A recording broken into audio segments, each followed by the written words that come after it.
রাসূলুল্লাহ সাল্লাল্লাহু আলাইহি ওয়াসাল্লামের সাথে একসাথে জান্নাতে থাকার আমল সমূহ মনে আছে? আল্লাহর রাসূলের সাথে কোন কোন আমলের দ্বারা একসাথে জান্নাতে থাকা যাবে? আমলগুলো বলা হয়নি, শুধু ভূমিকা হিসেবে এই আমল বলার জন্য কিছু কথা বলা হয়েছিল, সেখানেই অনেক লম্বা কথা হয়ে গেছে।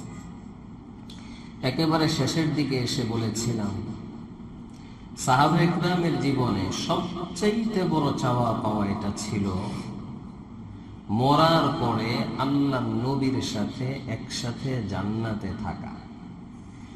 এই বিষয়ে হযরত আব্দুল্লাহ ইবনে মাসউদ রাদিয়াল্লাহু তাআলা আনহুর একটা দোয়া আপনাদেরকে শোনানো হয়েছিল। দোয়াটা আমি পড়াইয়েও দিছি, অর্থ সংক্ষিপ্তভাবে বলেছিলাম। এই দোয়াটা কেউ মুখস্থ করতে পেরেছেন এমন কি আছেন? হুজুর দোয়া যে বলছেন ওইটাই মনে নেই, মুখস্থ করবো কোত্থেকে? বয়ান নিতে হবে। ইসলাহি মাহফিল আর গতানুগতিক মাহফিলে পার্থক্য এটা। এখানে একমাত্র তালেব যারা তারাই আসে, আর না হয় আমি আমার ব্যক্তিগত কথাই বলছি, যেহেতু এই ইসলাহি মজলিসের বয়ানটা আমি একেবারেই নতুন করছি এখানে, সেই হিসেবে খুবই গুমনাম, খুব স্বাভাবিক প্রচার প্রসারের মাধ্যমে আমাদের আলোচনাগুলো হয়। এখানে শ্রোতা সংখ্যা অনেক কম। আলহামদুলিল্লাহ, আমরা তো নিয়মিত ওয়াজ মাহফিলে বয়ান করি, মানুষ অনেক বেশি থাকে। তো অনেক বেশি মানুষের ভিতর বয়ান করে অভ্যস্ত, সেই জায়গায় অল্প মানুষের ভিতর বয়ান, সেটার মানেটা কি? তার মানেটা এটাই, তালিব একজনও যদি হয়, ব্যাস এই একজনই যথেষ্ট। এজন্য আমরা একটু কষ্ট করে যারা এই মাহফিলে বা এই ইসলাহি মজলিসে অংশগ্রহণ করব, প্রত্যেকটা ইসলাহি মজলিস থেকে কমপক্ষে আমি কয়েকটা আমল নিয়ে যাওয়ার চেষ্টা করব। তাহলে ইসলাহি মজলিস সার্থক। আর যদি শুধু শুনলাম চলে গেলাম 10টা মাহফিলের মতোই, তাহলে এটা সঠিক অর্থে সার্থক হবে না। আমাদের আকাবিরিন আহলুল্লাহ বুজুর্গানে দিন যারা, তারা কখনোই শ্রোতাদের সংখ্যা দেখে বয়ান করতেন না, শ্রোতাদের তলব বুঝে বয়ান করতেন। তাদের ভিতর কি পরিমাণ তলব আছে এই বিষয়ে শাহ ইসমাইল শহীদ দেহলভী রহমতুল্লাহ আলাইহি ওনার একটা প্রসিদ্ধ ঘটনা, বড়ই মুআসসির, প্রভাব সৃষ্টিকারী ঘটনাটা আমি কিতাবেও পড়েছি।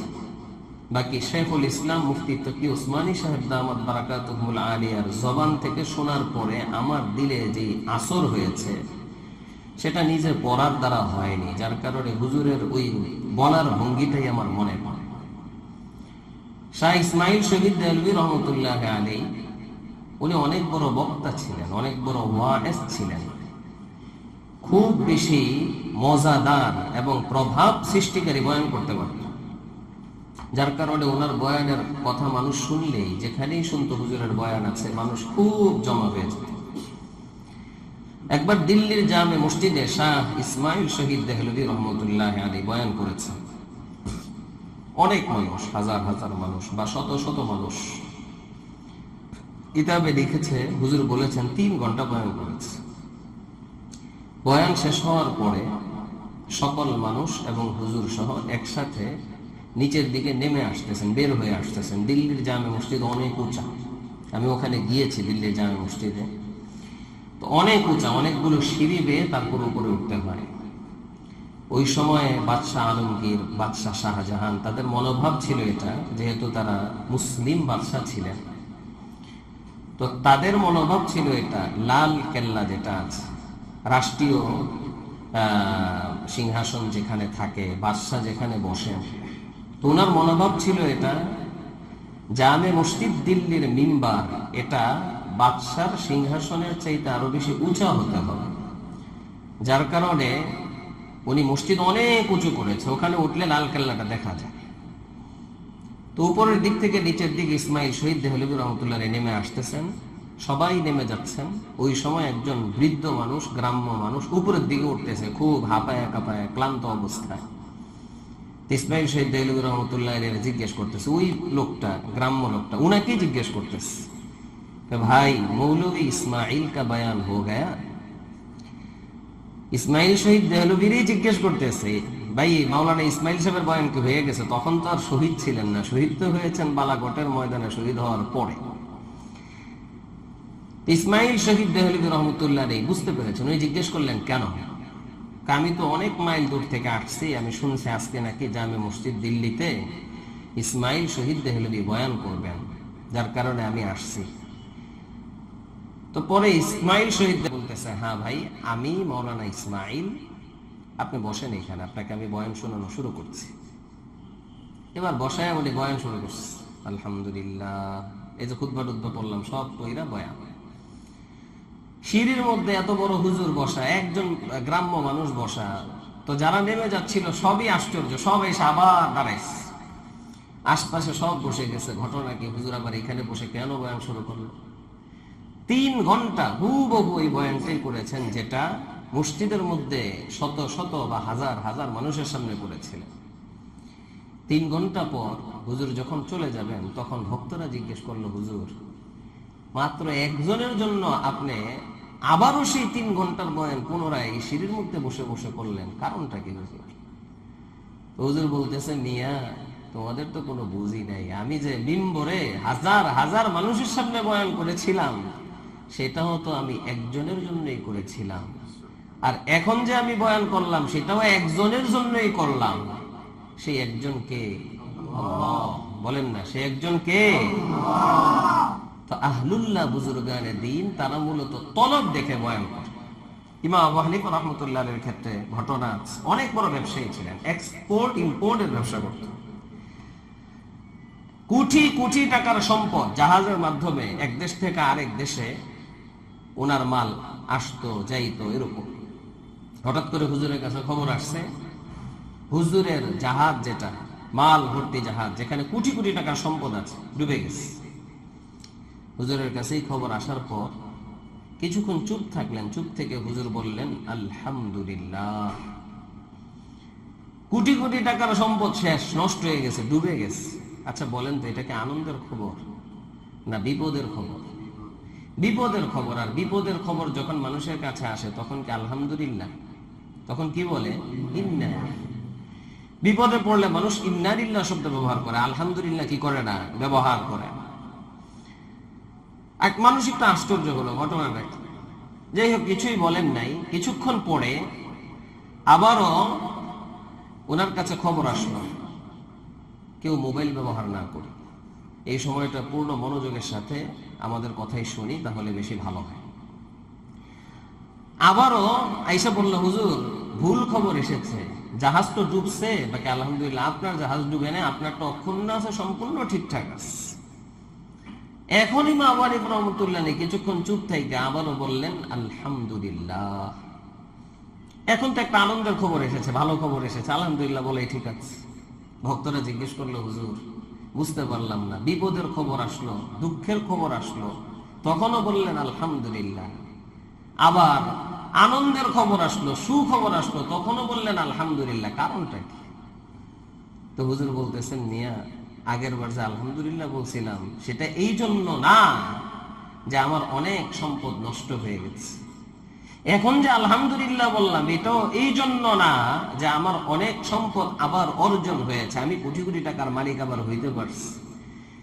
দোনোবার আমি আমার দিল রে জিজ্ঞেস করলাম, যখন সম্পদ নষ্ট হলো, বিপদে পড়লাম, তখন দিলের ভিতরে এটা দিলকে দেখার চেষ্টা করলাম যে আমার দিলের ভিতরে একটা ব্যথা তৈরি হয়েছে কিনা, যে এত পরিমাণ সম্পদ একসাথে আমার নষ্ট হয়ে গেছে। আমি দেখছি যে না, দিলের ভিতরে মালের কোনো মহব্বত নাই, কোনো ভালোবাসা নাই, কোনো রকমের প্রভাব আমার দিলের মধ্যে আসে নাই। আমার দিলের এই ভালো অবস্থাটা দেখে আমি বলেছি আলহামদুলিল্লাহ। এরপর যখন আবার সম্পদ ফিরে আসার খবর পেলাম, সুখবর শুনতে পেলাম, এবারও দিলের জিজ্ঞেস করলাম, দিলরে দেখলাম এত টাকা আবার ফিরে পেলাম, এখন কি নতুন করে আবার খুব খুশি হয়ে গেছে কিনা, নফস খুব মোটা হয়ে গেছে কিনা, যে আমি এখন অনেক টাকা পয়সার মালিক। দেখলাম যে না, দিলের ভিতরে কোনো প্রভাব আসে নাই, কোনো টাকা পয়সার মহব্বত ভালোবাসা কিচ্ছু দিলের ভিতরে আসে নাই, দিল আগের মতোই আছে। দিলের এই ভালো অবস্থা দেখে আবারও বললাম আলহামদুলিল্লাহ। তাহলে বোঝা যায় তাদের প্রত্যেকটা টার্গেটই ছিল আল্লাহকে রাজি খুশি করা, প্রত্যেকটা বিষয়, সুখে দুঃখে, ভালো অবস্থায় খারাপ অবস্থায়। তো আমরাও এখানে যারা বসি আমাদের দিলের ভিতরে এটা নিয়েই বসবো যে এখান থেকে আমরা বাস্তবিক অর্থেই ইসলাম হব, বাস্তবিক অর্থেই তাআল্লুক মা আল্লাহ, আল্লাহর সাথে যে সম্পর্ক তৈরি করে সেটা আমরা করে যাওয়ার চেষ্টা করব। তাহলে এটা গতানুগতিক বয়ানের মতো হবে না। আর না হয় দেখা যাবে গতানুগতিক বয়ানের মতোই কতক্ষণ আলোচনা হলো, শুনলাম, একটু কাংশ হলো, চলে গেলাম, এটার দ্বারা বিশেষ কোনো ফায়দা হবে না। যাই হোক, সর্বশেষ আমি হযরত আব্দুল্লাহ ইবনে মাসউদ রাদিয়াল্লাহু তাআলা আনহু একটা দোয়া বলেছিলাম। আজকে আবার আমি সেই দোয়াটা আপনাদেরকে বলাবো, পড়ায় দিব। সামনের মজলিসে আমি জিজ্ঞেস করব কারা কারা দোয়াটা মুখস্থ করেছেন এবং আমি শুনবো, সবক শুনবো। তখন ইনশাআল্লাহ তাকে বিশেষভাবে উৎসাহিত করা হবে, আবার নতুন আমলের বিষয়ে আবার নতুন ভাবে কথা বলা হবে। আমি বলেছিলাম হযরত আব্দুল্লাহ ইবনে মাসউদ রাদিয়াল্লাহু তাআলা আনহু এক রাতে নামাজ পড়ছিলেন। এটা কিতাবে আছে, মুসনাদ আবি আলা, হাদিস নাম্বার 16-17। হযরত আব্দুল্লাহ বিন মাসউদ বলেন, রাসূলুল্লাহ সাল্লাল্লাহু আলাইহি ওয়াসাল্লাম এবং হযরত আবু বকর, ওমর রাদিয়াল্লাহু তাআলা আনহুমা দুজন ওই রাতের বেলা বের হইছে। আর আমি নামাজ পড়ছিলাম। নামাজের ভিতরে আমি সূরা নিসা পড়া আরম্ভ করেছি, সূরা নিসা। তো আল্লাহর নবী আমার তেলাওয়াত শুনে আমার অগোচরে আমার পিছনে পিছনে আমাকে লক্ষ্য করে বলতেছেন, যেটা আমি শুনি নাই, পরবর্তীতে আমারে শোনানো হইছে। কি?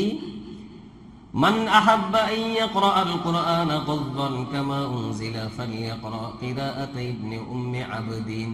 কেউ যদি আল্লাহ যেভাবে কোরআন নাযিল করেছে ঠিক ওইভাবে কোরআনের তেলাওয়াত করতে চায়, সে যেন আমার সাহাবী আব্দুল্লাহ বিন মাসউদের মতো কোরআনের তেলাওয়াত করে। হযরত আব্দুল্লাহ বিন মাসউদ বলে, আমি যখন দোয়া আরম্ভ করলাম তখন আল্লাহর নবী আমার অগোচরে আমার পিছনে পিছনে আমাকে লক্ষ্য করে বলছিল, সালিতু উতাহ সালিতু উতাহ। ও আব্দুল্লাহ বিন মাসউদ, তুমি চাও চাও চাও। আমি নবী বলতেছি, এই মুহূর্তে তুমি আল্লাহর কাছে যেটা চাইবা তুমি আল্লাহর পক্ষ থেকে সেটাই পাইয়া যাইবা। তাহলে বলেন তো আব্দুল্লাহ বিন মাসউদ যে এখন দোয়াটা করতেছে, দোয়াটা কবুল না কবুল না? আরে বলেন না, কবুল না কবুল না? সন্দেহ আছে?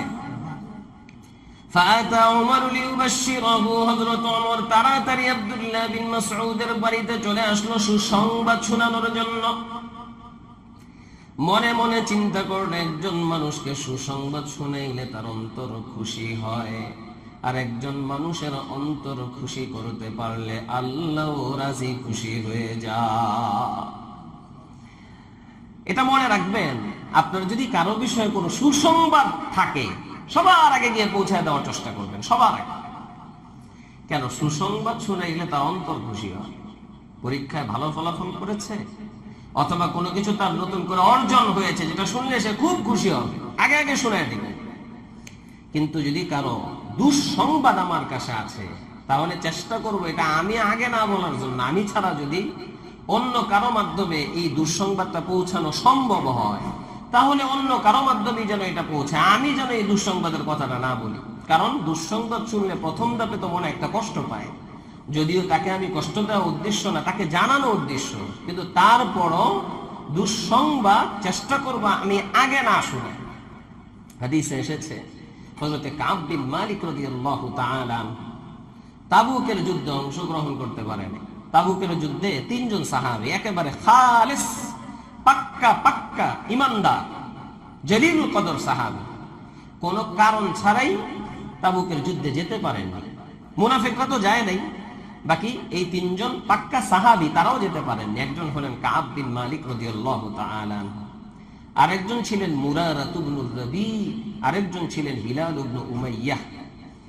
এই 3 জনের মধ্যে সবচেয়ে বেশি স্বাবলম্বী, সবচেয়ে বেশি সুঠাম দেহের অধিকারী, টাকা পয়সার মালিক, সর্বদিক থেকে ভালো অবস্থায় ছিলেন হযরত কাব বিন মালিক রাদিয়াল্লাহু তাআলা। উনি মনে মনে চিন্তা করেছে, এটা আমার অনেক টাকা পয়সা আছে, এখন আমার দামি গাড়ি আছে, সবই আছে। ওনার বাহন ছিল অনেক মজবুত, ঘোড়া, গাধা, খচ্চর, উট সবই ছিল।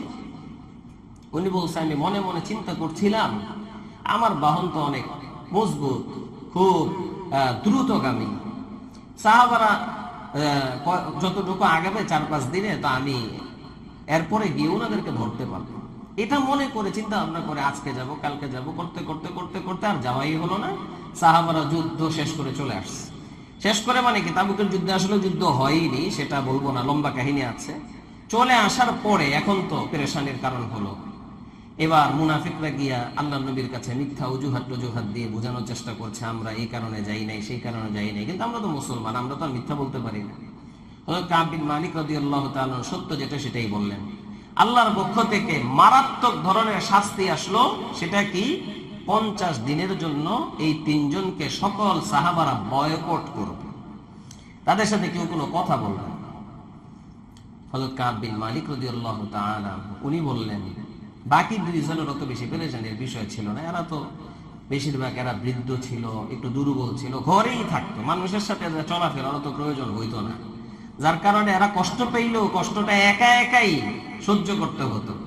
কিন্তু আমি তো যুবক মানুষ, বিভিন্ন প্রয়োজনে বাহিরে যেতে হয়, সাহাবাদের সাথে মিশতে হয়, যার কারণে আমার কষ্টটা ছিল সবচেয়ে বেশি। কেউ আমার সাথে কথা বলতো না, মার পেটের ভাইয়ের চাইতেও বেশি যে ভালোবাসে। কোরআন শরীফে আল্লাহ তাআলা এদের ভালোবাসার ক্ষেত্রে সার্টিফিকেট দিচ্ছে, সাহাবাদের ভালোবাসা।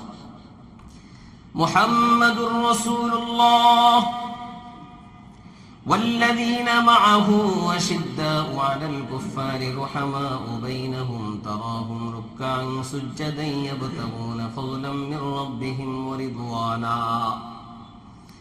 আল্লাহ বলেন মুহাম্মদ সাল্লাল্লাহু আলাইহি ওয়াসাল্লাম আল্লাহর রাসূল, ওয়াল্লাযীনা মাআহু এই মুহাম্মদ সাল্লাল্লাহু আলাইহি ওয়াসাল্লামের সাথে যারা থাকেন সাহাবারা, তাদের বৈশিষ্ট্য হলো আশিদ্দাউ আলাল কুফফার, তারা কাফেরদের বিষয়ে বড় কঠোর। রুহামাউ বাইনাহুম, কিন্তু তারা নিজেদের মধ্যে খুব বেশি পরিমাণে দয়াশীল, একজন আরেকজনকে খুব বেশি পরিমাণে ভালোবাসে। কিতাবও লেখা হয়েছে রুহামাউ বাইনাহুম, কিতাব লেখা হয়েছে এই নাম। মার পেটের চাইতেও বেশি ভালোবাসা। এমন ভালোবাসার মানুষের সাথে হঠাৎ করে এই কথা বন্ধ কেন? তারে যা ভালোবাসা আল্লাহর এর চাইতে বেশি ভালোবাসে, নবীকে এর চাইতেও বেশি ভালোবাসে। আল্লাহ বলছে কথা বলা যাবে না, নবী বলছে কথা বলা যাবে না। আল্লাহর হুকুম আসল, সবাই কথা বন্ধ করে দিয়েছে। হযরতে কাব বিন মালিক রাদিয়াল্লাহু তাআলা আনহু বলেন, আমার জীবনে ওই 50 দিন এত বেশি কষ্টের দিন ছিল, এরকম কষ্টের সময় আমার জীবনে আর কখনো কোনো দিন কাটে না। মোটেও কেউ কথা বলে না। 50 দিন পর আল্লাহর পক্ষ থেকে আয়াত নাযিল হলো, ওয়া'আলা আত-তালাসাতিল্লাযীনা খুল্লিফু হাত্তা ইযা দাকাত আলাইহিমুল আরদু বিমা রাহুবাত। ওই 3 ব্যক্তি যারা পিছনে রয়ে গিয়েছিল তাদের বিষয়ে আল্লাহ লম্বা আয়াত নাযিল করার পরে বলেন, আমি আল্লাহর পক্ষ থেকে ঘোষণা আসলো, এই 50 দিনে তারা এমন তওবা করেছে, আমি আল্লাহ তাদের উপর রাজি খুশি হয়ে গেলাম। আমি আল্লাহ তাদের জীবনের সব গুনাহগুলো মাফ করে দিলাম। সাহাবারা এই সুসংবাদ কে কার আগে গিয়া কাব বিন মালিকের কাছে পৌঁছাবে? সব সাহাবারা প্রতিযোগিতা লাগাইয়া কাব বিন মালিকের কাছে আগে আগে যাবে। সবার আগে হযরত আবু বকর রাদিয়াল্লাহু তাআলা আনহু কাব বিন মালিককে ডাক দিয়ে বলে, কাব বিন মালিক, তোমার জন্য বড় সুসংবাদ। আল্লাহর পক্ষ থেকে আয়াত নাযিল হয়ে গেছে, আল্লাহ তোমার তওবা কবুল করে নিয়েছে। সুসংবাদ যেখানে আবু বকর সেখানে। সুসংবাদ পাইলে আগে আগে পৌঁছানোর চেষ্টা করা। আমি ছাড়া দুঃসংবাদ, খারাপ সংবাদ কেউ যদি পৌঁছাইতে পারে তার ক্ষতি হবে না, তাহলে সে পৌঁছাক, আমি না পৌঁছাই। হযরত ওমর মনে মনে চিন্তা করলো, এই সুসংবাদ আমি আগে আগে দিয়ে দিব। হযরত ওমর বলেন, আমি তো ফেল মারলাম, আমি দেখি এই সুসংবাদ দেওয়ার জন্য আমার আগে আব্দুল্লাহ বিন মাসউদের বাড়িতে আবু বকর পৌঁছায় গেছে। আবু বকরকে দেখে ওমর ডাক দিয়া বলে, ইন ফাআলতা ইন্নাকা লাসাব্বাকুন বিল খায়র। ও ও আবু বকর, আজকের এই নেকের কাজে তুমি যদি আমি ওমর থেকে আগে বেড়ে গেলা, আমি ওমর বলতেছি আজীবন নেকের কাজে প্রতিযোগিতা লাগাইলাম।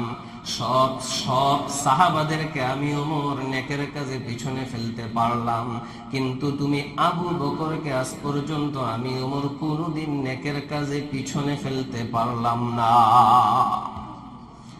হযরত আবু বকর আব্দুল্লাহ বিন মাসউদকে ডাক দিয়া বলে, তোমার জন্য বড় বড় দুইটা সুসংবাদ। এক নম্বর সুসংবাদ, তুমি যখন কোরআনের তেলাওয়াত করতেছিলা, আল্লাহর নবী বলতেছিল, কেউ যদি আল্লাহ যেভাবে কোরআন নাজিল করেছে ঠিক ওইভাবে কোরআনের তেলাওয়াত করতে চায়, সে যেন তোমার মতো কোরআনের তেলাওয়াত করে। দুই নম্বর সুসংবাদ, তুমি যখন দোয়া করতেছিলা, আল্লাহর নবী বলতেছিল, তুমি চাও যা চাইবা তা পাইবা। এর মানে তুমি যে আল্লাহর কাছে দোয়াটা করেছো, দোয়াটা পাক্কা পাক্কা কবুল, কোনো সন্দেহ নাই। ও আব্দুল্লাহ বিন মাসউদ, আমি তোমার কাছে জানতে চাই তুমি আল্লাহর কাছে কি দোয়া করেছিলা। আব্দুল্লাহ বিন মাসউদ বলে, আমি আল্লাহর কাছে তিনটা জিনিস চেয়েছিলাম। তিনটা, বলেন না কয়টা? আল্লাহুম্মা ইন্নী আসআলুকা ঈমানান লা ইয়ারতাদ ওয়া নাঈমান লা ইয়ানফাদ ওয়া মুরাফাকাতা নাবিয়িনা মুহাম্মদ সাল্লাল্লাহু আলাইহি ওয়াসাল্লাম ফি আ'লা জান্নাতিল খুলদ। এই দোয়াটা গত সপ্তাহে, গত মাসে বলেছিলাম, আজকে আবার পড়ায় দিচ্ছি, অর্থটা একটু পরেই বলবো। তারপরও যদি কারো মনে না থাকে, প্রয়োজনে এটা লিখিতভাবে দিয়ে দেওয়া হবে, আপনারা এটা মুখস্থ করে নেওয়ার চেষ্টা করবেন। কেন বলছি? দোয়াটা বড় গুরুত্বপূর্ণ। হযরত আবু উবাইদা আব্দুল্লাহ বিন মাসউদের ছেলে, উনি বলেন, আমি আমার আব্বাজানের দৈনিকের দোয়া শুনতাম, আমি দেখতাম যে উনি দৈনিক দোয়া করতেন, এই দৈনিক দোয়ার ভিত্তিতে দোয়াটাও করতেন। এজন্য আমরাও দোয়াটা মুখস্থ করে নিয়মিত দোয়াটা করার চেষ্টা করব।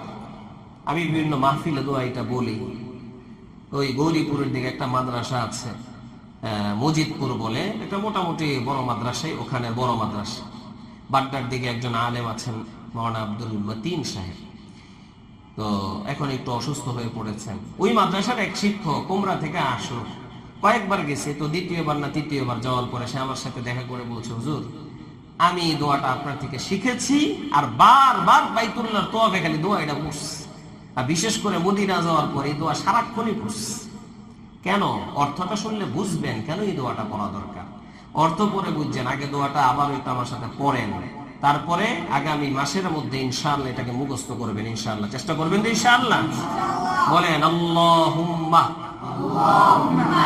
ইন্নী আসআলুকা ঈমানান লা ইয়ারতাদ ওয়া নাঈমান লা ইয়ানফাদ ওয়া মুরাফাকাতা নাবিয়িনা মুহাম্মদ সাল্লাল্লাহু আলাইহি ওয়াসাল্লাম ফি আ'লা জান্নাতিল খুলদ। সবাই বলে আমিন। হযরত আব্দুল্লাহ বিন মাসউদ বলেন, আল্লাহর কাছে তিনটা জিনিস চেয়েছিলাম। এক নম্বর জিনিস, আল্লাহুম্মা ইন্নী আসআলুকা ঈমানান লা ইয়ারতাদু, আল্লাহ আমি তোমার কাছে এমন ঈমান চাই যে ঈমান পাওয়ার পর আমি আর কোনোদিন বেঈমান হয়ে যাব না। সর্বপ্রথম দোয়া ঈমান রক্ষার দোয়া। বলেন না, কি রক্ষার দোয়া? একজন মানুষের জন্য ঈমানের চাইতে বড় আর কোনো দৌলত হতে পারে না। হাদিসের মধ্যে আসছে, মুসলিম শরীফ হাদিস নাম্বার 118, হাদিসের বর্ণনাকারী হযরত আবু হুরায়রা রাদিয়াল্লাহু তাআলা আনহু বলেন, কিয়ামতের আগে কি হবে জানোনি? কিয়ামতের আগে তোমাদের দিকে ফিতনাগুলো এমন ভাবে আসবে রাতের অন্ধকার, আমাবস্যার রাতটা যে পরিমাণ অন্ধকার হয়, এর চাইতেও বিদ্যুটে অন্ধকারের টুকরাগুলোর মতো ফিতনাগুলো তোমাদের দিকে আসতে থাকবে। ওই ফিতনাগুলো যখন আসবে তখন কি অবস্থা হবে জানোনি? ইউসবিহুর রাজুলু মুমিনান ওয়া ইউমসি কাফিরা আও ইউমসি মুমিনান ওয়া ইউসবিহু কাফিরা। একটা লোক সকাল করবে ঈমানদার অবস্থায়, বিকাল হতে হতে কাফের হয়ে যাবে। আবার বিকাল করবে ঈমানদার অবস্থায়, সকাল হতে হতে কাফের হয়ে যাবে। ইয়াবিউ দীনাহু বিআরজিম মিনাদ দুনিয়া। সামান্য দুনিয়ার লোভে সে তার দ্বীন ধর্ম পর্যন্ত বিক্রি করে দিবে। কিয়ামত যখন আসবে এর আগেই ফিতনাগুলো হবে। সামান্য দুনিয়ার লোভে তার দ্বীন ধর্ম সব বিক্রি করে দিবে। বিক্রি করার বহু ধরন হতে পারে। এই সামান্য দুনিয়ার লোভেই দেখা যাবে ভুল ফতোয়া দেওয়া শুরু করবে, জালেমের পক্ষে কথা বলা শুরু করবে। সামান্য দুনিয়ার লোভে বাহ্যিকভাবে দিনদারি দেখাবে, কিন্তু ভিতরে ভিতরে দুনিয়াদারি করতে থাকবে। কিয়ামতের আলামত এগুলো সব আল্লাহ নবী বলেছে কিয়ামতের আগে এগুলো হবে। আল্লাহর নবী বলেন সকালের মুমিন বিকালে কাফের, বিকালের মুমিন সকালে কাফের। সকালের মুমিন বিকালে কিভাবে কাফের হয়ে যায়? বিকালের মুমিন সকালে কিভাবে কাফের হয়ে যায় উদাহরণ দিলে আপনারা কথাটা বুঝবেন। সবাই একটু মহব্বতের সাথে চিল্লাইয়া আওয়াজ দিয়া বলেন তো, সব ক্ষমতার মালিককে আল্লাহ। এখন আমাদের কিছু নেতারা আছে একটা স্লোগান মারায়, স্লোগান দেয় কইলাম একটু ব্যঙ্গ করলাম, ব্যঙ্গাইলাম। কি স্লোগান মারায়? বলে সব ক্ষমতার মালিক জনগণ। আচ্ছা বলেন তো, যখন এই কথা বললো সব ক্ষমতার মালিক জনগণ, তার ঈমান আছে না গেছে? আমাদের বহু নেতারা কখনো কখনো এমন কথাও বলেছে, আমরা শরিয়া আইন বিশ্বাস করি না। আচ্ছা বলেন তো, কেউ যদি বলে আমরা শরিয়া আইন বিশ্বাস করি না, তাহলে তার ঈমান আছে না গেছে? আমাদের অনেক মা বোনরা মাঝে মাঝে আল্লাহরে গালি দেয়। সামান্য বিপদে পড়লে বলে মনে হয় যেন আল্লাহ এই বাড়িটা ছাড়া কোনো বাড়ি চোখে দেখে না। আল্লাহ মনে হয় আমার পোলাটা ছাড়া কেউ রে চোখে দেখে না, আমার জামাই ছাড়া মনে হয় কেউ রে চোখে দেখে না, আজরাইল মনে হয় খালি এই বাড়িটাই চিনল। এই জাতীয় মন্তব্য করে। এর দ্বারা বোঝা যায় তাকদীরের উপর তার পুরা পুরা বিশ্বাস নাই। কেন? ভালো মন্দ যা হয় সবকিছু কার পক্ষ থেকে? তো তাকদীরের উপর যার বিশ্বাস নাই, তার ঈমান আছে না গেছে? সকালের মুমিন বিকালে কিভাবে কাফের হয়ে যায়? বিকালের মুমিন সকালে কিভাবে কাফের হয়ে যায় সামান্য কিছু উদাহরণ দিলাম। এই জন্য আমি আমার সব মুসলমান ভাইদেরকে একটা আমলের কথা বলি, যে আমলের নাম হলো তাজদীদে ঈমান। তাজদীদে ঈমান, তাজদীদে ঈমান মানে নতুন নতুন করে ঈমান আনা। মুসনাদে আহমদ ইবনে হাম্বল হাদিস নাম্বার 8710, হাদিসের বর্ণনাকারী হযরত আনাস বিন মালিক রাদিয়াল্লাহু তাআলা আনহু বলেন, قال رسول الله صلى الله عليه وسلم, রাসূলুল্লাহ সাল্লাল্লাহু আলাইহি ওয়াসাল্লাম বলেন, জাদ্দিদু ঈমানাকুম, তোমরা তোমাদের ঈমানকে নবায়ন করো, তোমরা নতুন নতুন করে ঈমান আনো। কিলা ইয়া রাসূলুল্লাহ কাইফা নুজাদ্দিদু ঈমানানা, জিজ্ঞেস করা হলো আল্লাহর নবী আমরা আমাদের ঈমানকে কিভাবে নবায়ন করব, কিভাবে নতুন নতুন করে ঈমান আনবো? আল্লাহর নবী বলে, আকসিরু মিন কওলি লা ইলাহা ইল্লাল্লাহ, লা ইলাহা ইল্লাল্লাহ বেশি বেশি বলতে থাকো, লা ইলাহা ইল্লাল্লাহ বেশি বেশি বলতে থাকো। লা ইলাহা ইল্লাল্লাহ যত বেশি বেশি বলতে থাকবা, তোমার ঈমান তত বেশি বেশি নবায়ন হতে থাকবে। আমলটা কেমনে করবেন সেটাও আমি আপনাদেরকে বলে দেই। আমি আপনাদেরকে বলবো না দৈনিক 1000 বার বলবেন লা ইলাহা ইল্লাল্লাহ, 500 বার বলবেন লা ইলাহা ইল্লাল্লাহ, 100 বার বলবেন লা ইলাহা ইল্লাল্লাহ। বরং আমি আপনাদেরকে বলবো, যখন যেই সময় যেই মুহূর্তে আমার আল্লাহর নবীর এই হাদিসটা আপনাদের মনে পড়বে, তখনই বলবেন লা ইলাহা ইল্লাল্লাহু মুহাম্মাদুর রাসূলুল্লাহ। রাসূলুল্লাহ সাল্লাল্লাহু আলাইহি ওয়াসাল্লাম। হাদিসটা পড়বেন, এই কালিমাটা পড়বেন, আর মনে মনে এই কথাটা আনবেন, আল্লাহ আমার কোনো কথা কোনো কাজের কারণে যদি ঈমানটা চলে যায়, ও মালিক তওবার নিয়তে কালিমাটা পড়লাম, কালিমাটা পড়ে আমি আবার নতুন করে মুসলমান হয়ে গেলাম। বলেন আমলটা সহজ না কঠিন? যখনই মনে পড়বে জীবনে, যেই সময় মনে পড়ে ওই সময় পড়বো লা ইলাহা ইল্লাল্লাহ মুহাম্মাদুর রাসূলুল্লাহ। আর মনে মনে কথাটা আনবো, আল্লাহ আমার কোনো কথা কোনো কাজের কারণে যদি ঈমান চলে যায়, আল্লাহ আমি তওবার নিয়তে কালিমাটা পড়লাম, কালিমাটা পড়ে আমি আবার নতুন করে মুসলমান হয়ে গেলাম। বলেন আমলটা সহজ না কঠিন? আমি স্বাভাবিকত আমলের জন্য মানুষকে হাত উঠাই না। আমি বলি না নামাজ কারা কারা পড়বেন হাত উঠান, গুনাহ কারা কারা করতেন না হাত উঠান, এগুলো বলি না। কেন? হুদাই কইলে কোনো লাভ নেই, পরে হাত উঠে কিছুই করেন, ফাউ ফাউ আর কি। এক জায়গায় হাত উঠাইছিলাম, উঠে ভালোই একটু পেছেই পড়ছিলাম, বালা হাসির কথা। এটা কোন বছরের ফুটবল বিশ্বকাপের সময়ের কথাই, হ্যাঁ গত বছরই মনে হয়, গতবারের ফুটবল বিশ্বকাপের সময়। আমার বয়ান ছিল কচুয়া, উজারি মাদ্রাসার কাছে কচুয়া ঘাগরা গ্রাম। তো ওখানে ঘটনাক্রমে ফুটবল খেলা এটার যে খারাপ এই জাতীয় বিষয় নিয়ে কথা বলেছে, যেটা নিয়ে ইসলামের বিরুদ্ধে কি পরিমাণ চক্রান্ত হচ্ছে। বলতে গিয়ে ওই দিন একটু জোশেই আসলাম, জোশে। তো জোশে এসে জিজ্ঞেস করলাম, এখন থেকে আর শেষ পর্যন্ত খেলাটা দেখতেন না কারা কারা, একটু হাত উড়ান। তো সব হাত উঠাইছে, খেলা দেখতাম। মাশাআল্লাহ খুব ভালো। আমি বয়ান টয়ান শেষ করে খানা খাইতে গেলাম। যুব সমাজ মাহফিলের আয়োজন করেছে। একজন যুবক খুব চালাক, মাশাআল্লাহ খুব ভালো খেদমত করতেছে, অনেক অ্যাক্টিভ। কিন্তু সে হলো ওই এলাকায় মার্কা মারা খেলা দেহুই না। তার বন্ধুরা তারে কয়, কিরে তুইও তো হাত উঠাইছ, খেলা দেখতি না? হাত উঠাইছি, তবে মনে মনে কইছি 18 তারিখের পরেতে ফাইনাল আছিল, 18 তারিখ সম্ভবত ডিসেম্বর মাসে। মনে মনে কইছি কত তারিখের পরেতে? 18 তারিখের পরেতে। আমি কই মাশাআল্লাহ খুব ভালো। তারপর যেন মিথ্যা কথা না হয়, মনে মনে হইলেও তো কইলিস। আমি কি আপনি 18 তারিখ পর্যন্ত খেলাটা দেখেন, আপনার অনুমতি দিলাম, তবে আমার একটা গ্যারান্টি দিতে হবে আপনি 18 তারিখ পর্যন্ত বেঁচে থাকবেন।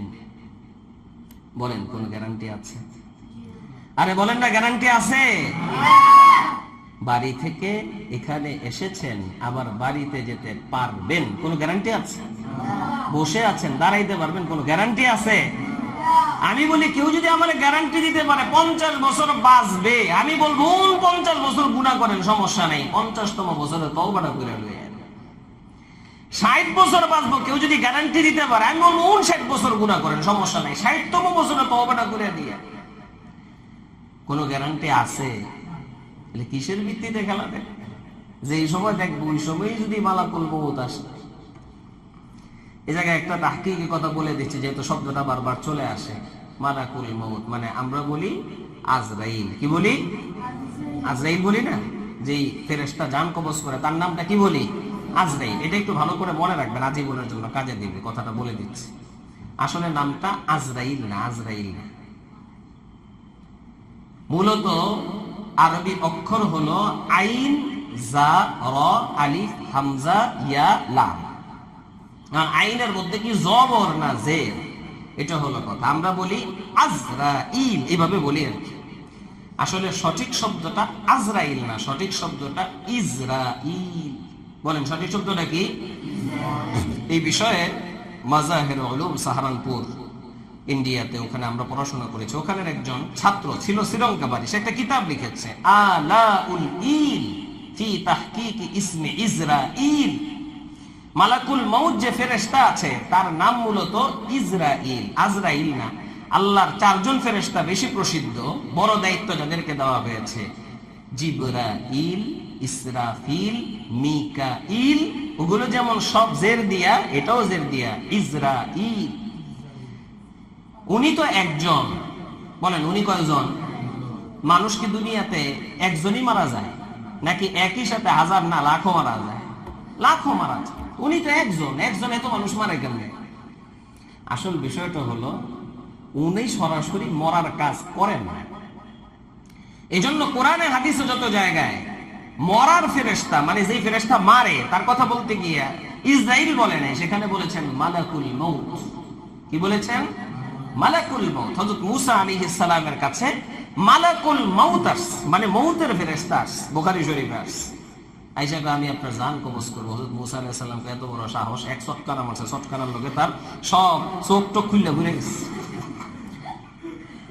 তো মালাকুল মউত ডরায় গেছে, কয় কি রে দুনিয়ার মানুষ আমারে ডরায়, আজকে কার কাছে আসতে এটা দিয়ে থাপ্পড় মেরে আমার চোখ আরো বের করে দিচ্ছে। আল্লাহর কাছে চোখ নিয়ে গেছে, যাই হোক আল্লাহ দেখেন চোখ পুরে দিচ্ছে আমার, কার কাছে পাই গেছে তো থাপ্পড় মেরে আমার 12টা বাজায় দিচ্ছে। তা আল্লাহ আবার তার চোখ টোক লাগাই দিয়া আচ্ছা আবার যাও হযরত মুসার কাছে যায় বলো হযরত মুসা আলাইহিস সালাম যেন তার হাতটাকে ষাঁড়ের পিঠের উপরে রাখে, বুখারী শরীফের হাদিস। রাখার পরে তার হাতের নিচে যতগুলো পশম আসবে, হযরত মুসা আলাইহিস সালাম আমাদের মতো এত ছোটখাটো মানুষ না, বিশ্বের একেবারে বড় বীর বাহাদুর ব্যক্তিদের মধ্যে একজন ছিলেন আর কি, যার এক চটকানা এক থাপ্পড়ে মানুষ মরে যেত। কিপ্তি একটারে এক থাপ্পড় দিয়ে মেরে ফেলছে। কোরআন শরীফে আল্লাহ তাআলা বলেন এক থাপ্পড় দিয়েছে তো মরে গেছে, মনে করে নাই মরবো, কিন্তু সহ্য করতে পারে নাই, থাপ্পড়ের লোকে মরে গেছে। হযরত মুসা আলাইহিস সালাম কত বড় ব্যক্তি ছিলেন, হাতও কত বড় ছিল, সবকিছুই বড় বড় ছিল। উনি যখন কোন ষাঁড়ের পিঠের উপরে হাত রাখবে, ষাঁড়ের খুব ঘন ঘন পশম হয়, ওটার নিচে হাত রাখলে বলেন তো কয়েকশ পশম হাতের নিচে আসবে না কয়েক হাজার? কয়েক হাজার পশম হাতের নিচে চলে আসবে। আল্লাহ ফেরেশতারে কয় তুমি যাই বলো এই ষাঁড়ের পিঠের উপরে হাত রাখার পরে যত পশম ওনার হাতের নিচে আসবে, উনি যদি চায় এতদিন ওনার হায়াত এত বছর ওনার হায়াত দিতে আমি দিয়ে দিব, এত হাজার হাজার বছর ওনার বাঁচায় রাখবে। ফেরেশতা যে বলছে আপনার আল্লাহ এটা বলছে। হযরত মুসা আলাইহিস সালাম জিজ্ঞেস করে আচ্ছা তারপর কি হবে? হাজার হাজার বছর বেঁচে থাকার পরে কি হবে? তারপরে মরতেই হবে, বেঁচে থাকতে পারবেন না। হযরত মুসা আলাইহিস সালাম বলে এত পরেই যেহেতু মরতে হবে তাইলে আর বাচ্চা থেকে লাভ কি, ধরো এখনই নিয়ে আসো। ফেরেশতারে এইভাবে আল্লাহ লাইন করে পাঠাইছে। বাকি বলছে একটা দরখাস্ত করলাম আল্লাহর কাছে, সেটা হলো আমার কবরটা যেন এমন জায়গায় হয় ফিলিস্তিনের বাইতুল মুকাদ্দাস থেকে একটা পাথর মারলে যেন আমার কবর পর্যন্ত পৌঁছায় যায়, এত কাছাকাছি যেন আমাকে কবরটা দেওয়া হয়। সেটা ভিন্ন আরেকটা বিষয়। যাই হোক, যেটা বলতে গিয়ে কথাটা বলছি সেটা হলো সেখানে শব্দ আসছে মালাকুল মউত। মালাকুল মউত মানে মউতের ফেরেশতা। বলেন মালাকুল মউত মানে কি? মউতের ফেরেশতা একটা বিশাল দল, যাদেরকে নিয়োগ দেওয়া হয়েছে, বিভিন্ন জায়গায় যায়, তারা বিভিন্ন মানুষের জান কবজ করে। এটার নেতৃত্বটা যিনি দেন তার নাম হলো হযরতে ইসরাইল আলাইহিস সালাম। আল্লাহর যে প্রসিদ্ধ 4 জন ফেরেশতা আছেন, নির্বাচিত 4 জন, তার মধ্যে একজন। তো যাই হোক, এই কথাটা জানি কেন বলছিলাম, মালাকুল মউতের কথাটা কেন আসলো, কি বলতে গিয়ে বলছিলাম কথাটা,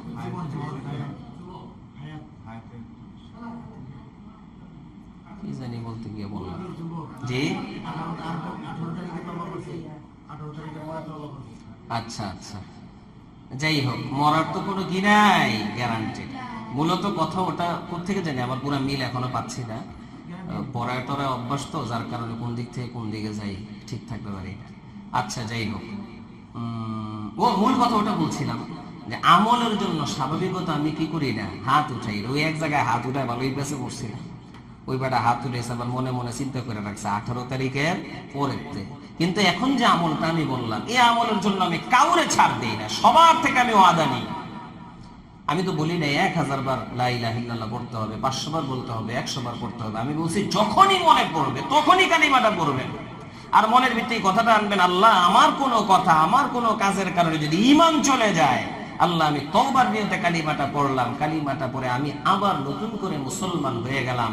বলেন আমলটা সহজ না কঠিন? ইনশাআল্লাহ মরার আগ পর্যন্ত যখনই মনে পড়বে আমলটা কারা কারা করবো, তোমরা হাত উঠায় দেখাই। তাকবীর, আল্লাহ কবুল করেন, হাত নামান। 1 নম্বর আমল,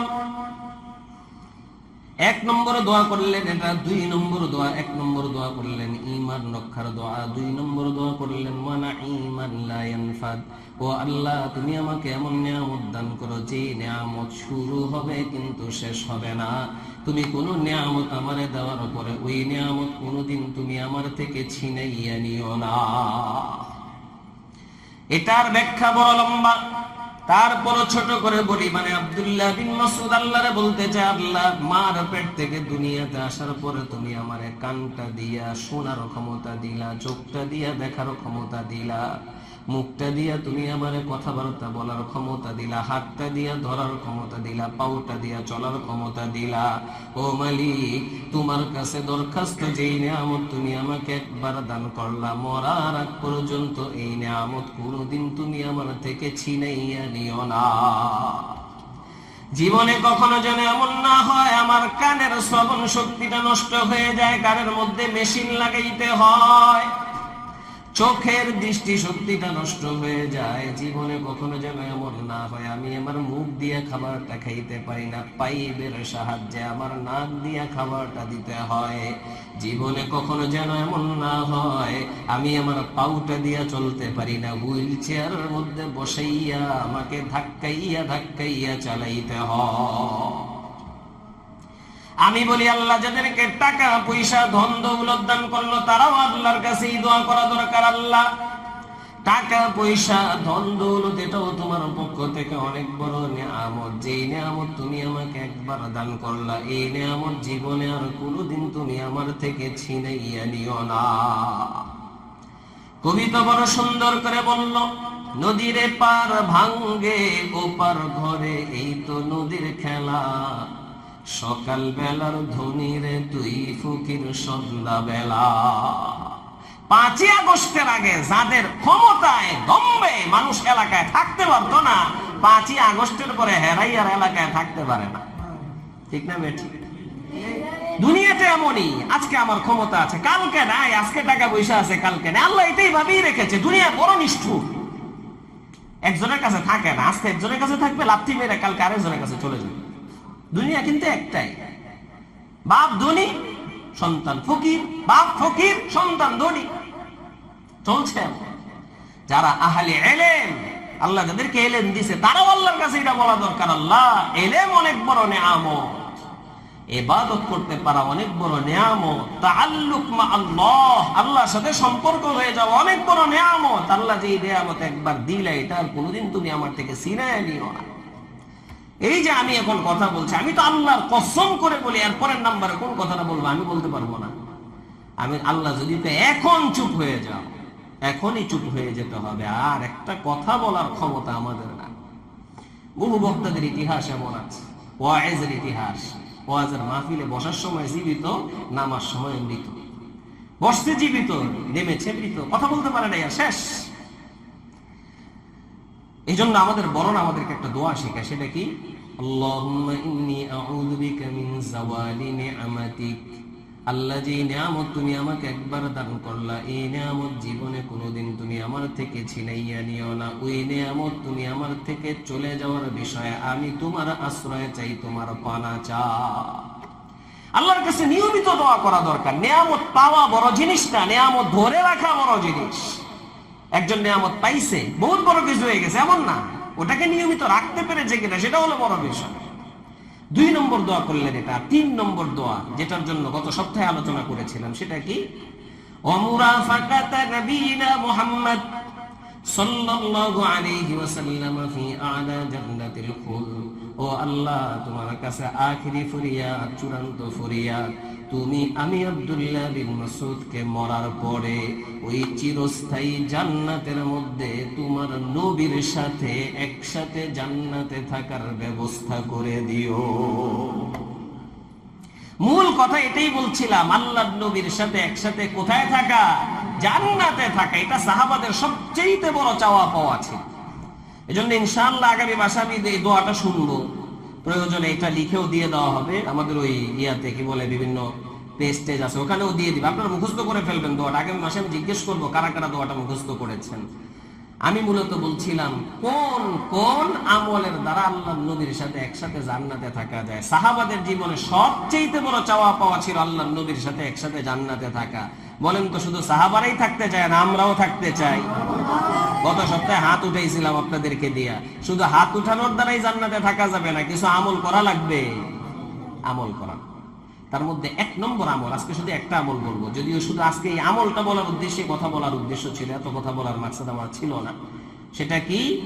কাসরাতুস সুজুদ, বেশি বেশি সিজদা করা। বলেন বেশি বেশি কি করা? সিজদা হয় কিসের মধ্যে? নামাজের মধ্যে। তার মানে বেশি বেশি নামাজ পড়া। বেশি বেশি নামাজ পড়ার মাধ্যমে নবীর সাথে একসাথে জান্নাতে থাকা যাবে। মুসলিম শরীফ হাদিস নাম্বার 489, হাদিসের বর্ণনাকারী হযরতে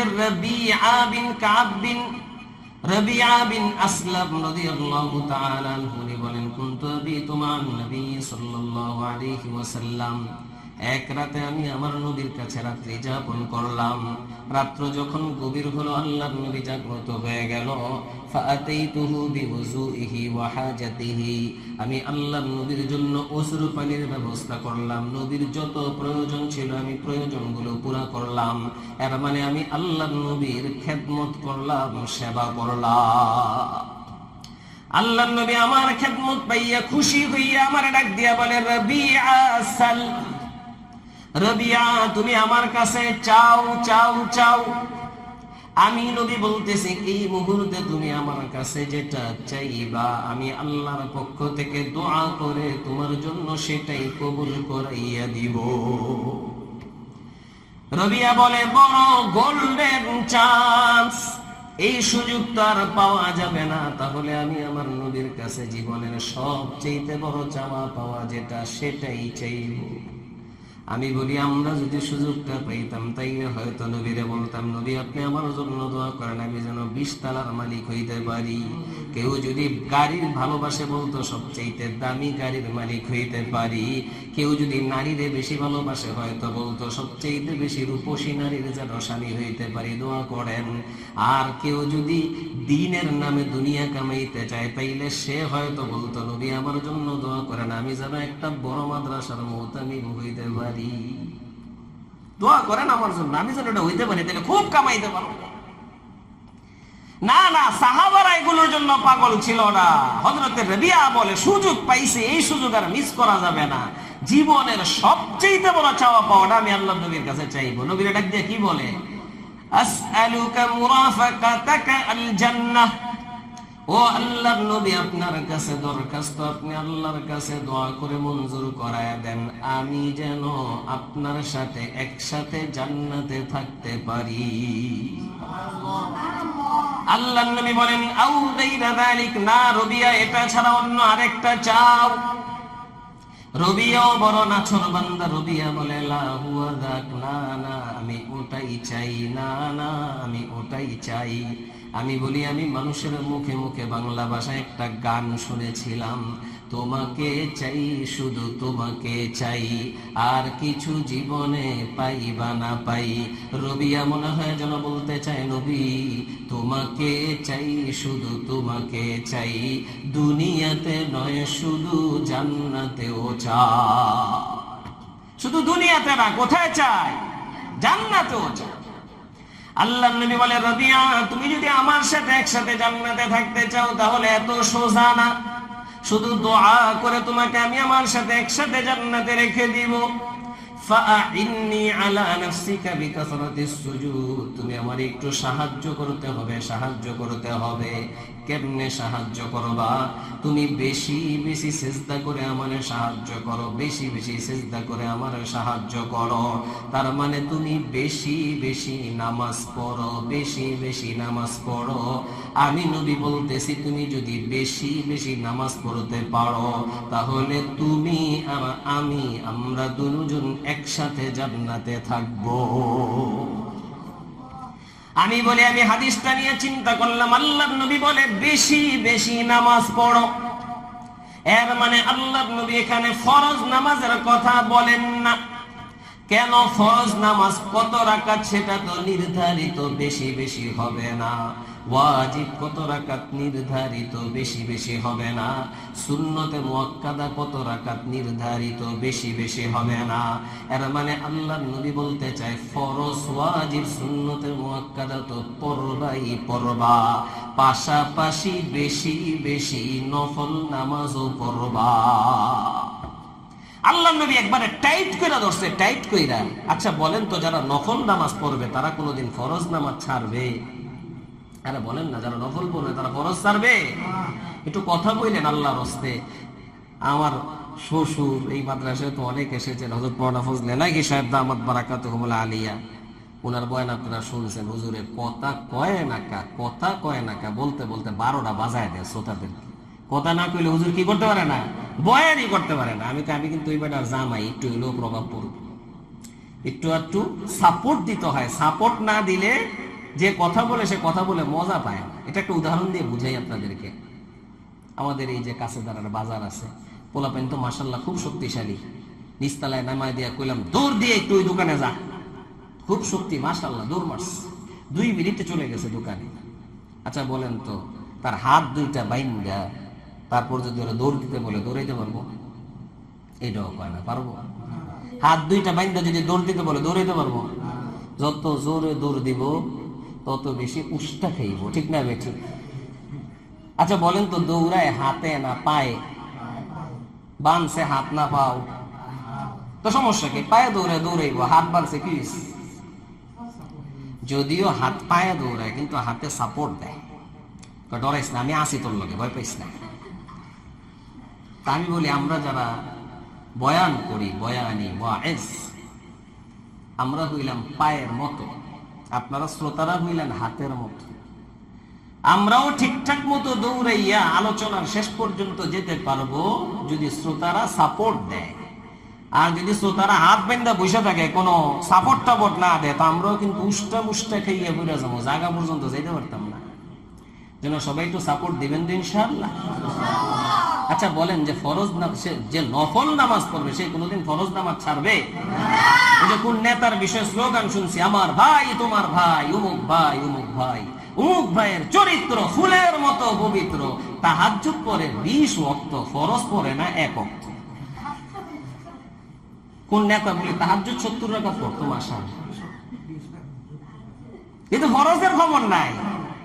আমি কই ওর তাহাজ্জুদে আল্লাহ গুয়ের পোটলা বানাইয়া, আগার পোটলা বানাইয়া ওর মুখের ভিতরে ভিক্ষা মারে। হুজুরে ওয়াজ করছে পাগড়ি বানলে অনেক লাভ। হ্যাঁ, এখন পাগড়ি করতে গিয়ে ভাইব, পাগড়ি টাগড়ি নাই তো লুঙ্গি খুললা পাগড়ি বেঁধে রাস্তা দিয়া হাঁটে মাশাআল্লাহ। তার তালিবাস্য, দৈন্তাস্য, মুদিনাস্য সব দেখা যায়।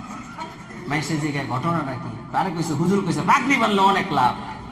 ওই বেটার খবরই নাই, নফল পালন করতে গিয়ে ফরজের 12টা বেজে গেছে। আচ্ছা বলেন তো, যারা নফল করবে তারা কোনোদিন ফরজ ছাড়বে? আরে বলেন না, ফরজ ছাড়বে? তাহলে আল্লাহর নবীর সাথে জান্নাতে থাকতে হলে 1 নম্বর আমল হলো নামাজটা টাইট করে ধরা। বলেন কোনটা টাইট করে ধরা? সবাই বলেন কি? শুধু ফরজ না, ফরজ, ওয়াজিব, সুন্নতে মুআক্কাদার পাশাপাশি বেশি বেশি নফল নামাজ পড়ারও চেষ্টা করা। তাহলে আল্লাহর নবীর সাথে একসাথে জান্নাতে থাকা যায়। নামাজ সম্পর্কিত 2-1টা কথা বলে আমি ইনশাআল্লাহ আজকে দোয়া করব। এরপর আমল আগামী মাসে ইনশাআল্লাহ আল্লাহ চাহে তো বলবো। নামাজের বিষয় বলতে গেলে লম্বা কথা আছে, খালি আমি একটা আমলের কথা আপনাদেরকে বলে দিই। আজকে মানুষ সবচেয়ে বেশি পেরেশানিতে হলো রিজিকের পেরেশানি, টাকা পয়সার পেরেশানি, অভাব অনটন। আমি মানুষকে 3টা আমলের কথা বলি। 3টা আমল কেউ যদি তার জীবনে ধরতে পারে, তার রিজিকের সমস্যার সমাধান হয়ে যাবে 100% গ্যারান্টি। বলেন কয়শো পার্সেন্ট গ্যারান্টি? রিজিকের সমস্যার সমাধানের অর্থ এটা না সে লাখ লাখ টাকার মালিক হয়ে যাবে, কোটি কোটি টাকার মালিক হয়ে যাবে। টাকা পয়সা দিয়ে রিজিকের সমস্যার সমাধান হয় না, অনেকে এটা বুঝেই না। আচ্ছা বলেন তো, আল্লাহ নবী নামাজ পড়তেন না পড়তেন না? সাহাবারা পড়তেন না পড়তেন না? আল্লাহর যত হুকুম আছে সব মানতেন কি মানতেন না? কিন্তু আল্লাহ নবী তো পেটের ভিতরে পাথর মানছে, খাওয়ার জন্য কিছু নাই। সাহাবারা পেটের মধ্যে পাথর বেঁধেছেন। হযরত আবু হুরায়রা রাদিয়াল্লাহু তাআলা আনহু না খাইতে পেরে বেহুশ হয়ে পড়ে যেতেন। সাহাবারা আয়েশা ঘাড়ের ভিতরে জুতা দিয়ে পারাইতো। হযরত আবু হুরায়রা বলেছেন, সাহাবারা ভালো নিয়তে আমাকে পারাইতো। কেন? ওই সময়ে একটা রোগ ছিল যেটাকে আরবিতে জুনুনের রোগ বলে। মানে এটা একটা ভিন্ন প্রকৃতির রোগ, যে রোগটা হইলে আমাদের মির্গি টির্গি হইলে যেমন চামড়া জুতা সঙ্গায়, আসলে চামড়ার গ্রানটা শুনলে ঠিক হয়। এখন চামড়া করতে গেলে জুতা পেয়েছে, জুতাই সঙ্গাই দিয়েছে, এটাই হলো মূল বিষয়। তো ওই সময় ওটার চিকিৎসা ছিল ঘাড়ের মধ্যে জুতা দিয়ে খুব পারাইত। তা আমি খাবারের অভাবে ক্ষুধার কারণে বেহুশ হয়ে পড়তাম, তো মনে করতাম আমার মনে হয় সেই রোগ হয়েছে। যার কারণে আমার ঘরের ভিতরে পালানো হচ্ছে। কি বলবেন আপনি? আল্লাহ কি হযরত আবু হুরায়রার জন্য রিজিকের ব্যবস্থা করে নাই? রিজিকের ব্যবস্থার অর্থ হলো এটা, সে খাইতে পাক আর না পাক, হাজার পাক আর শত পাক আর কিছুই না পাক, সর্বাবস্থায় যে যেভাবে আছে সেভাবেই আল্লাহর উপর তার রাজি খুশি হওয়ার একটা অবস্থা তৈরি হয়ে যাবে। সে না খাইলেও খুশি, আলহামদুলিল্লাহ আল্লাহ আমারে না খাওয়াইছে, খাইলেও খুশি, আলহামদুলিল্লাহ আল্লাহ আমাকে খাওয়াইছে। তারপরও তিনটা আমলের কথা আমি বলি যেগুলোর দ্বারা 100% রিজিকের ফায়সালা হবে। বলেন কয়শো পার্সেন্ট? আমি তো মাহফিলগুলোতে মানুষকে বলি যারা উজানির আশপাশে চিনে আমাকে, যে আপনারা জুতা ঠিক রাখেন, আপনারা এই তিনটা আমল করার পর যদি রিজিকের ফায়সালা না হয়, উজানি গিয়ে আমার জুতা দিয়ে পিটায় আসবেন। তার মানে কি বুঝেন? নিজের উপর 100% কনফিডেন্স রেখে, আস্থা রেখে বলছি আপনার এই রিজিকের ফায়সালা হবে, আর আমারও জুতার বাড়ি খাইতে হইতো না। এটা 100 ঠিক। বলেন কয়টা আমল? তিনটা আমল। তার মধ্যে একটা আমল হলো নামাজটা টাইট করে ধরা। বলেন কোনটা টাইট করে ধরা? সূরা তাহা আয়াত নাম্বার 132, হাফিজি কোরআন শরীফের 16 নম্বর পারার 20 নম্বর পৃষ্ঠার মাঝামাঝি আল্লাহ বলেন, ওয়া'মুর আহলাকা বিস-সালাতি ওয়াসতাবির আলাইহা। নবী আপনি আপনার পরিবার পরিজনকে নামাজের আদেশ করেন, আপনি নিজেও নামাজের উপর অটল থাকেন। লা নাসআলুকা রিজকা, আমি আপনার কাছে রিজিক চাই না, রিজিক চাই না। নাহনু নারযুকুকা, আমি আপনার মাধ্যমে আপনার উম্মতের কাছে এই কথাটা পৌঁছাইতে চাই। আপনি আপনার উম্মতকে বলে দেন, আপনার উম্মত মুয়াজ্জিনের আযানটা শোনার পরে মসজিদে এসে নামাজের মধ্যে দাঁড়াইয়া তার অঙ্গগুলোর মধ্যে সবচেয়ে দামি অঙ্গ কপালটারে সেজদা দিয়ে আমি আল্লাহর কুদরতি পায়ের মধ্যে রাখতে দেরি হবে। আমি আল্লাহ তার জন্য আসমান থেকে সম্মানের রিজিকের ফায়সালা করতে দেরি হবে না। আমরা মানুষেরা, আমি বলি কুকুর, শিকাল, এই যে হাঁস মুরগি আছে না, এগুলোর চাইতেও বেশি বিবেকহীন হয়ে গেছে, বেআকল হয়ে গেছে। কেমনে বেআকল হইলাম আমরা? আশরাফুল মাখলুকা বললে আপনি বুঝবেন। হাঁস মুরগি গরু ছাগল এগুলোর একটু বৈশিষ্ট্য আছে। যারা হাঁস মুরগি গরু ছাগল পালে, গ্রামের মানুষ এগুলো বুঝবে। বাকি এখানে যারা আছেন বেশিরভাগ গ্রামের সাথে সম্পৃক্ততা আছে। তো মুরগিরা যখন আদার দেয়, কেন যেন একটা ডাক দেয়, ঠিক না? হাঁসেরাও যখন আদার দেয় তো ডাক দেয়, তুই তুই তুই তুই তুই তুই তুই, এইভাবে করে। গরুরে যখন আদার দেয় তখন কেমনে কেমনে ডাক দেয়। ডাক দেওয়ার সাথে সাথে হাঁস মুরগি গরু ছাগল সব দৌড়াইয়া তাড়াতাড়ি বাড়িতে আসে। চলো চলো চলো, মালিকের ডাক গেলে আমার জন্য আধারের ব্যবস্থা আছে, খাবারের ব্যবস্থা আছে। একটু মহব্বতের সাথে চিল্লাইয়া আওয়াজ দিয়ে বলেন তো, আমার আপনার সকলের আসল মালিক কে?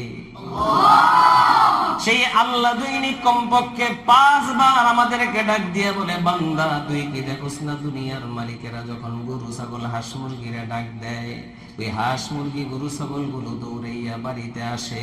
বান্দা আমি তোর মালিক, আমি তোর মালিক, আমিও তোরে ডাকি, তুইও আমার ডাকে সাড়া দিয়ে মসজিদের মধ্যে আয়। আমি আল্লাহ ঘোষণা দিলাম, আমিও তোর জন্য আধারের ব্যবস্থা করে দিব, আমিও তোর জন্য খাবারের ব্যবস্থা করে দিব। বলেন তো হাঁস মুরগিগুলো তো ডাক দিয়ে, ডাকের সাথে সাথে সাড়া দিয়া বাড়িতে আসে। আমরা মুসলমানেরা কি আজানের সাথে সাথে সাড়া দিয়া মসজিদের মধ্যে সবাই চলে আসে? আসে? তাহলে তাদের চাইতে আমাদের আকল বেশি হইল না কম? কম। অথচ দুনিয়ার মালিক, তার ডাকে ধোঁকা থাকতে পারে, কিন্তু আমার মালিক আল্লাহ যেটা বলছেন সেটা সত্য, সেটা মিথ্যা না সত্য? কোন সন্দেহ আছে? দুনিয়ার মালিকের ডাকে তো ধোঁকা থাকতে পারে। মুরগি মনে করছে মালিক ডাকতেছে, আমারে গেলে আধার দিবে, উল্টা মালিকে তারে আধার বানাইছে, দইরা জবাই করে জামাইরে খাওয়াই দিছে, গেছিল খাইতে, এবার তারই খাইছে। দুনিয়ার মালিকের ডাকে ধোঁকা থাকতে পারে, কিন্তু বলেন তো আল্লাহর ডাকে কোনো ধোঁকা আছে? হাঁস মুরগি তো চলে আসে, কিন্তু আমরা তো আসি না। এটা বড় কঠিন বিষয়। এজন্য 1 নম্বর হলো নামাজটা টাইট করে ধরা, নামাজ। তাহলে 100% সিদ্ধান্ত রিজিকের ফায়সালা হবে। আমার অনেকে বলে, হুজুর আমি তো নামাজ পড়ি, কই আমার তো রিজিকের ফায়সালা হয় না, অনেক পেরেশানি। আমি হুজুর একা একা বললে হইতো না। আপনার ঘরে 10 জন সদস্য আছে যারা আপনার তত্ত্বাবধানে পরিচালিত হয়, তাদের উপর নামাজ ফরজ। 10 জনের 10 জন নামাজটা পড়তে হবে, তাহলে সমাধান হবে। একজন পড়বে না, সেটাকেই বেবরকতি ঢুকবে। আমাদের মান্তিকি ভাষায় বলে নতিজা সবসময় আরজালের তাবেয়া হয়, খারাপটাই প্রাধান্যতা বিস্তার করে। মাসআলা আপনারাই বলবেন, আমি বলা লাগবে না। 10 কেজি, তার মধ্যে 9 কেজি হইল দুধ, আর 1 কেজি হলো মুত, পেশাব, একসাথে মিলে গেছে। বলেন তো, সব মিল্লা যখন এক হয়ে গেছে, এখন পাক না না পাক? বলেন না, পাক না না পাক? কি বেশি, মুত না দুধ? তারপরও না পাক কেন? এটাকেই বলে নতিজা আরজালের তাবেয়া হয়। খারাপটাই প্রাধান্যতা বিস্তার করে। সমাজে যদি একজন বাজে মানুষ থাকে, 100 জন প্রিপারেশন করে ছাড়ে। ঘরের ভিতরে একজন নামাজ পড়ে না, তারে দিয়ে বেবরকতি ঢুকে। আপনি কি আপনার সন্তানের নামাজি বানানোর জন্য চেষ্টা করছেন, ফিকির করছেন? হুজুর করছি তো। আমাদের বাপ মারা কেমন নামাজি বানানোর জন্য ফিকির করে? ফজরের নামাজে বাবা যাইতেছে, তো যাওয়ার সময় সন্তানের দরজার ভিতরে খটখট করে আওয়াজ করে, এই বাবা উঠ উঠ উঠ, ফজরের নামাজের সময় হচ্ছে। তো ওই সন্তান তো মাশাআল্লাহ রাত 3টা পর্যন্ত, 3:30 পর্যন্ত ইউটিউব শরীফ মুতালা করছে, ফেসবুক শরীফ মুতালা করেছে। এখন তো ওরে যদি ইরানি কি বলে মিজাইল কয়, মিজাইল, এটাও যদি তার রুমের ভিতরে নিয়ে লাগায় দেয়, তাও তো সে ঘুম থেকে উঠবে না। তারপর কাব্বা উঠছি, এবার বাপ মসজিদে চলে যায়, সে আব্বা উঠছে কই আবারও কাঁথা মুড়ো দিয়া, কম্বল মুড়ো দিয়া ঘুমায়। বলেন তেমন হয় না? হয় না? বাবারে জিজ্ঞেস করলাম, বাবা আপনি কি আপনার সন্তানকে নামাজি বানানোর যেটা হক আদায় করেছেন? বাবা কয়, হুজুর আমি করছি না, আমি তো ডাকছি, আমি কি করতাম? আমি বলি, বাবা আপনার সন্তানকে নামাজি বানানোর জন্য, দিনদার বানানোর জন্য আপনার ভিতর কি পরিমাণ দরদ আসতে হবে, এই বিষয়ে আল্লাহ কোরআন শরীফে একটা মূলনীতি বলেছে। সূরা তাহরিম আয়াত নম্বর 6, হাফিজি কোরআন শরীফের 28 নম্বর পারার 19 নম্বর পৃষ্ঠার একেবারে 13 নম্বর লাইন শেষের দিকে আল্লাহ বলে, ইয়া আইয়ুহাল্লাযীনা আমানু কু আনফুসাকুম ওয়া আহলিকুম নারা, হে ঈমানদাররা তোমরা তোমাদেরকে এবং তোমাদের পরিবার পরিজনকে নার থেকে বাঁচাও, নার থেকে বাঁচাও। নার মানে আগুন। বলেন তো নার মানে কি? আল্লাহ বলে নার থেকে বাঁচাও, আল্লাহ এটা বলে না জাহান্নাম থেকে বাঁচাও। জাহান্নাম থেকে বাঁচাও বলে না, বলেন কি বলে? নার। নার নার মানে কি? আল্লাহ বলে আগুন থেকে বাঁচাও, জাহান্নাম থেকে বাঁচাও। এই কথাটা বলে না আল্লাহ আগুন শব্দটা এই জায়গায় কেন ব্যবহার করলো? মুফাসসিরিনরা বলে আল্লাহ বাবা মা যারা গার্জিয়ান অভিভাবক আছে তাদেরকে ডাক দিয়ে বুঝাইতে চায়, ও বাবা ও মা তুমি একটু চিন্তা করে দেখো, তোমার ছেলের ঘরের চতুর্দিকে যদি দুনিয়ার আগুন লেগে যায়, দুনিয়ার আগুন লেগে যায়, একটু বুঝে শুনে আপনারা বলবেন, কোন সন্তানের ছেলের ঘরের চতুর্দিকে যদি দুনিয়ার আগুন লাগে, সন্তানটা একটু পরে জ্বলে পুড়ে মারা যাবে, তাহলে কি বাবা মা শুধুমাত্র ওই সন্তানের ঘরের দরজার সামনে গিয়া খটখট করে আওয়াজ দিয়ে বলবে, বাবা তোর ঘরে আগুন লাগছে আমি যাই, এই কথাটা বলে কি বাবা চলে যাবে? চলে যাবে? বলেন না। বাবা তো পাগল পারা হয়ে যাবে, কে কোথায় আছো তাড়াতাড়ি আসো, পানি দিয়া পারলে মগ দিয়া, পারলে মগ দিয়া, জগ দিয়া পারলে জগ দিয়া, তাড়াতাড়ি পানি নিয়ে আসো, ফায়ার সার্ভিসে খবর দাও, যতক্ষণ পর্যন্ত আমার সন্তানের ঘরের আগুন না নিভবে আমি বাবা এখান থেকে এক কদম আগে বাড়বো না।